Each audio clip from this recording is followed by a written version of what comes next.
আসসালামু আলাইকুম সবাইকে। আমি শখের গল্প থেকে সাদিয়া বলছি।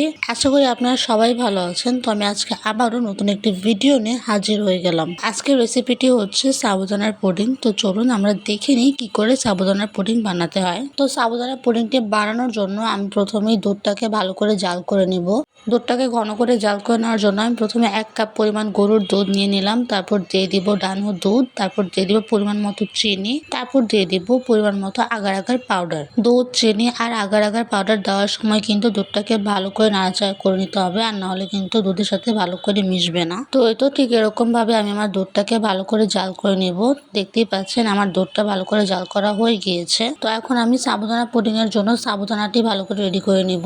তো সাবুদানাটি রেডি করার জন্য আমি অন্য একটি পাত্রে পরিমাণ মতো পানি দিয়ে দিব, তারপর দিয়ে দিব অল্প পরিমাণের ফুড কালার, তারপর দিয়ে দিব সাবুদানা। আপনারা চাইলে এখানে অন্য রকমের ফুড কালার ব্যবহার করতে পারেন, কোনো রকম সমস্যাই হবে না। তো এই তো দেখতে পাচ্ছেন আমার এখানে সাবুদানাটি তৈরি হয়ে গিয়েছে। আমি এখন একটি ছাঁকনির সাহায্যে এটিকে নামিয়ে নিব।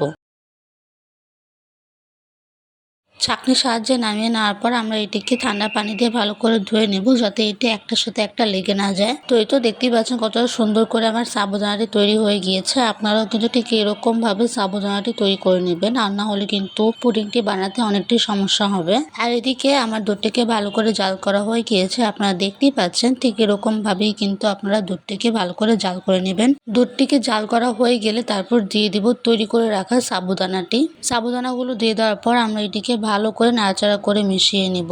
তো এই তো আমার এখানে সাবুদানাটি ভালো করে মেশানো হয়ে গিয়েছে। দেখতেই পাচ্ছেন কতটা সুন্দর করে মিশে গেছে আর কতটা সুন্দর কালার এসেছে। তারপর আমরা এই মিশ্রণটি একটি বক্সের মধ্যে ঢেলে দিব। আপনারা চাইলে কেকের মোল্ডও ব্যবহার করতে পারেন, কোনো রকম সমস্যাই হবে না। মিশ্রণটি ঢেলে দেওয়ার পর আমরা এটিকে ভালো করে ট্যাপ করে নিব, যাতে এটি ভালো করে সেট হয়। ট্যাপ করা হয়ে গেলে তারপর আমরা এটিকে 1 ঘন্টার জন্য ফ্রিজে রেখে দিব। তো এই তো 1 ঘন্টা পর আমি ফ্রিজ থেকে নামিয়ে নিয়ে এলাম। দেখতেই পাচ্ছেন কতটা সুন্দর করে এটি সেট হয়ে গিয়েছে। আমি এখন একটি প্লেটে এটিকে নামিয়ে নিব। তো এই তো তৈরি হয়ে গেল খুব সহজেই প্রাণ ঠান্ডা করার মতো সাবুদানার পুডিং।